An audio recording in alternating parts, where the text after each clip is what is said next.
Crime branch ने कुछ आरोपियों को हिरासत में लिए थे, जिनसे पूछताछ के बाद एक चौंकाने वाला खुलासा हुआ।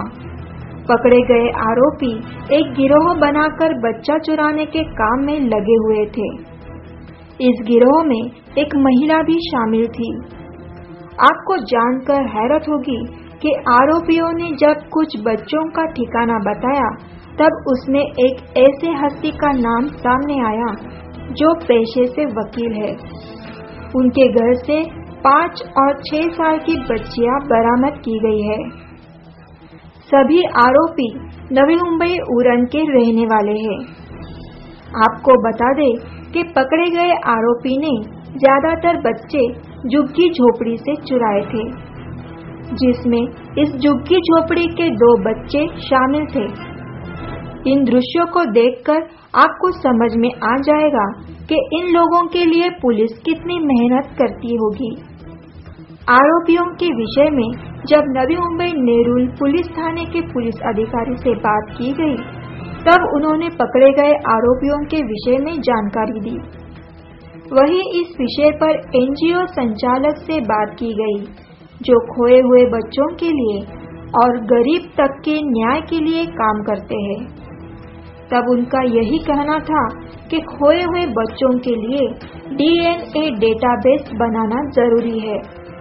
पिछले शोध किया है उसके हिसाब से 600 से 700 बच्चे अभी की डेट में 1000 बच्चे से ऊपर गुम होते हैं पर डे, और इसके पीछे बहुत बड़ा गिरोह, बच्चे चोरों का बहुत बड़ा गिरोह काम कर रहा है। पूरे देश में बहुत संगठित तौर पे काम कर रहा है, और इन बच्चों का ज्यादातर इस्तेमाल हो रहा है, 60% बच्चों का इस्तेमाल हो रहा है भीख मांगने वाली इंडस्ट्रीज में, बिगड़ी में। दूसरे बच्चों का प्रोस्टिट्यूशन में यूज हो रहा है। तीसरा इनका हो रहा है घरेलू कामों में बच्चों का यूज जी। लेकिन जनरली बहुत सारे जो बच्चे चोरी हो रहे हैं उसमें गरीबों लोगों के बच्चे ज्यादा, जो झुग्गी झोपड़ी में रहते हैं उनके बच्चे ज्यादा चोरी होते हैं, क्योंकि उनके पास इतना सक्षम नहीं होते हैं कि वो अपने बच्चों को ढूंढ पाए।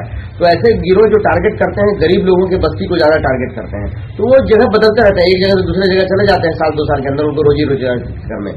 तो बच्चे माँ बाप से मिलाना बड़ा मुश्किल काम हो जाता है बच्चों से। प्रधानमंत्री को सबों को लिखा है, और अभी रिसेंटली सुप्रीम कोर्ट और हाई कोर्ट में भी जाने को तैयार कर रहे हैं कि जब तक डीएनए बेस डेटा बैंक नहीं बनाया जाएगा, तब तक बच्चों को ढूंढना भी मुश्किल होगा और माँ बाप से मिलाना भी मुश्किल होगा। आप देख सकते हैं, यही वह आरोपी है जिन्होंने बच्चा चोरी के वारदात को अंजाम दिए थे। फिलहाल पुलिस अब हर एंगल से जांच कर रही है कि बरामद किए गए मासूम बच्चों को किस लिए चुराए गए थे। हो सकता है तफ्तीश के बाद कोई भयानक खेल सामने आए।